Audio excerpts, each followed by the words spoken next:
Here's a surprise, Brian-Voss. Yeah, that reaction at the end was like, hold off just a bit, and it did. Here comes Haugen, trying to answer in the sixth, trying to get a double. Well, he didn't come up high. Yeah, you said it, Michael. You made the adjustment to keep the ball from coming up high. The ball slid too far, leaving the two-pin, and right now Voss has 6 strikes. Haugen has 3. No doubles for Michael-Haugen. The best he can do is 240 for Haugen. Brian-Voss right now already working at a 249 pace. Voss with 6 in a row. For Haugen right now, there's no reason to be nervous. I mean, it's he's bowled one very good game. Brian-Voss is throwing so many strikes right now. The pressure's really off Haugen. And it's becoming less and less with each strike, each shot that doesn't strike. What happens? He threw such a great game, and now coming up a little bit light. What happens with the lanes and the oil out there?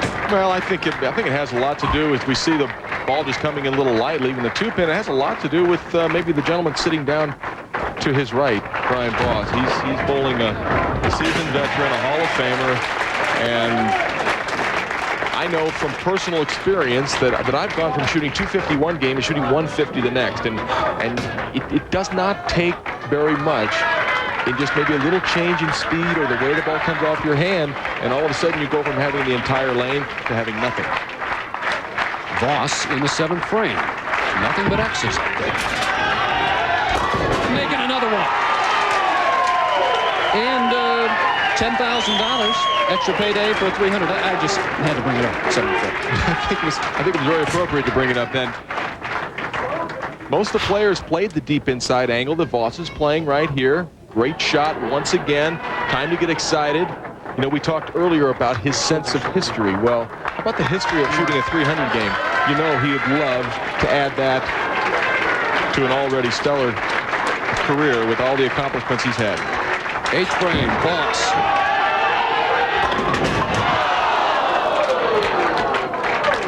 Disappointing. Solid 4-pin for Brian-Voss. The 300 game is gone, but the win is pretty much assured. Ball just doesn't stop this time. The last shot on that lane, ball quit hooking. As you see the reaction, he's hoping, and nope.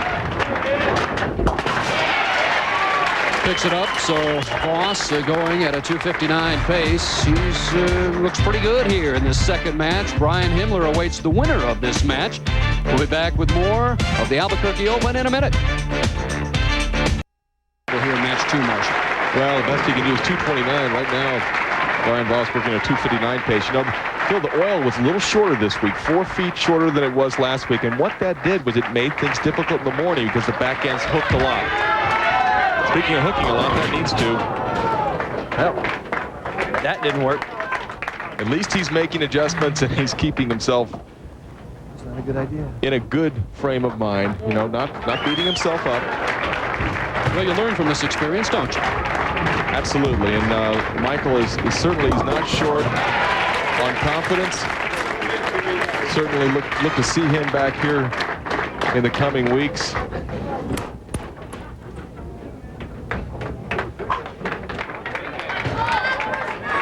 Haugen up in the 9th frame.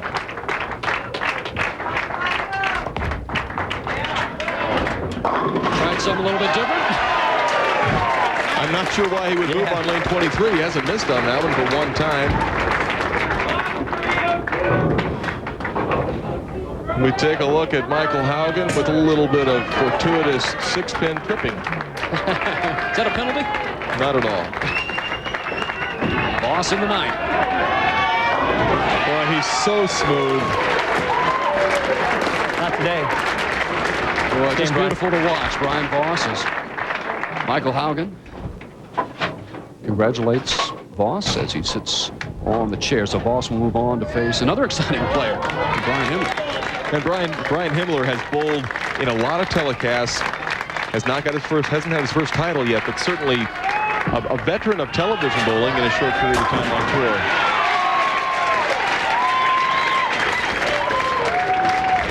Big strike for Brian-Voss. He must be rooting for the Falcons, I guess. coming up in a week as they take on, who are they? Oh, yeah, Denver Broncos. Yeah, just the Denver Broncos.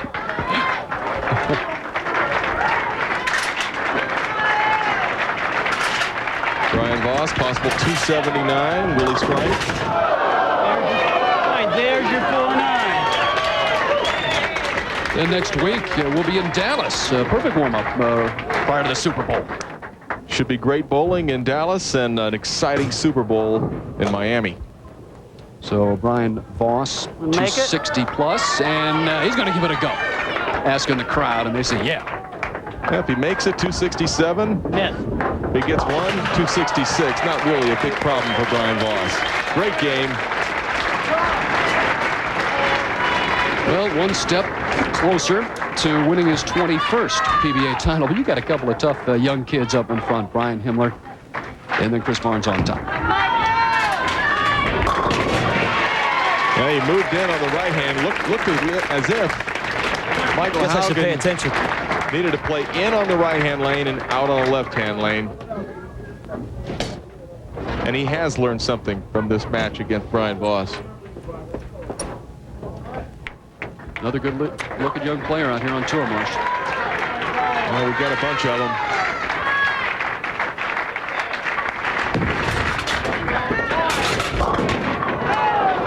For the average player, do you recommend tennis shoes? I mean, just... Well, I'd have killed myself. I'd have wore tennis shoes. But, Yeah, right. I had a slide, the big as Texas. But Michael-Haugen doesn't like to slide. We've had other bowlers in the past. Another bowler that comes to mind, former PBA champion, former player Bobby Jacks, who wore tennis shoes. Charlie Lacey, did he? There's another one. So Brian-Voss is the winner. We'll take on Brian Himmler in the Albuquerque Open. And Marshall Holman has another tip for you. That coming up when we come back.